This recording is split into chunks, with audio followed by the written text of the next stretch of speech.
Welcome back. Time now for the business day. Companies are losing millions of dollars to insider-driven data breaches despite record levels of cybersecurity spending.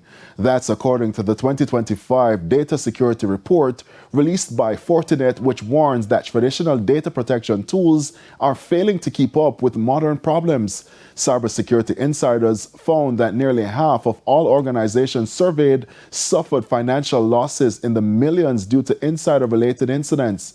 41% reported losing between 1 and 10 million US dollars, while 9% lost more than 10 million in their most severe breach. 77% still reported at least one insider-related incident in the past 18 months, and nearly half lost 1 to 10 million because of these incidents.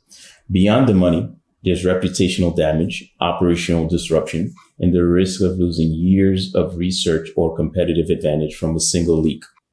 But Senior Manager of Systems Engineering for Fortinet Caribbean, Emmanuel Oscar, says the issue isn't a lack of investment, but a failure of outdated systems. Isn't enough. You need the right tools to protect your data and your business and stay one step ahead of insider threats.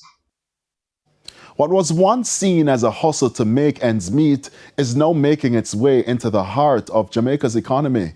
With more businesses applying for licenses each day, authorities are moving to strengthen oversight to keep up with the pace. You might think of barbershops and hair salons as everyday places where Jamaicans go just to look good. But behind the mirrors and scissors, there's a booming business, one that's expected to become a multi-million-dollar industry. Chairman of the St. Ann Municipal Corporation, Michael Belnavis, says it's an industry that's now being refined and regulated to match its growth. These are all people who used to operate on the roadside invariably. If you went into most of the town centers and some used to them operating on a drink crate and operating on some piazza. That has now mushroomed into a formal setting because it's now a professional business. And it's a booming business. Mr. Belnavis added that his office now receives over 50 applications daily from members of the sector, a sharp rise compared to previous years. The council benefits from fees. We charge fees for all of these individuals. And it's a formal industry because we're charging fees for it. And for that, we train them. The health department ensures that they provide all the necessary sterilization tools and chemicals necessary to ensure there is no outbreak. He's urging more young people to get regulated as cosmetology is a profitable business venture. For a 6-month course, you can essentially get a career. Within a year, you can have a base of customers that you can find somewhere and get it rented or rent a chair. You can have a viable business going.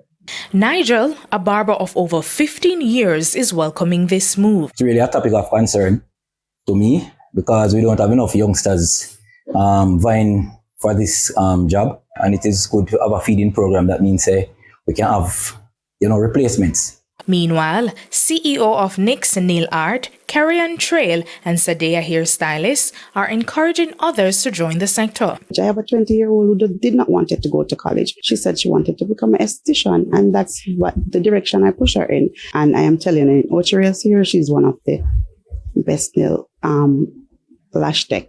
According to Statista, the beauty and care market in Jamaica is projected to generate revenue of $248.9 million in 2025, with an annual growth of 3.2%. The market is expected to continue expanding. The largest segment in the market is personal care, which is estimated to reach a market value of $112.91 million in 2025. Deidre Thomas, TVJ News. To news on the stock market now, the JSE index advanced by 679 points, while the junior market index advanced by 12 points. The winners include Main Event Entertainment Group, Caribbean Cream, Palace Amusement, Cargo Handlers, and Lumber Depot. The losers include The Lab, Margaritaville Turks, Iron Rock Insurance Company, AMG Packaging and Paper Company, and Berger Paints Jamaica. 27 stocks traded firm. And foreign exchange trading ended with banks and Cambio selling the US dollar for an average $161.73. The Canadian dollar is being sold for $114.83. The pound is going for $216.55, while the euro is selling for an average $189.46. And that's the Business Day. News from overseas after the break.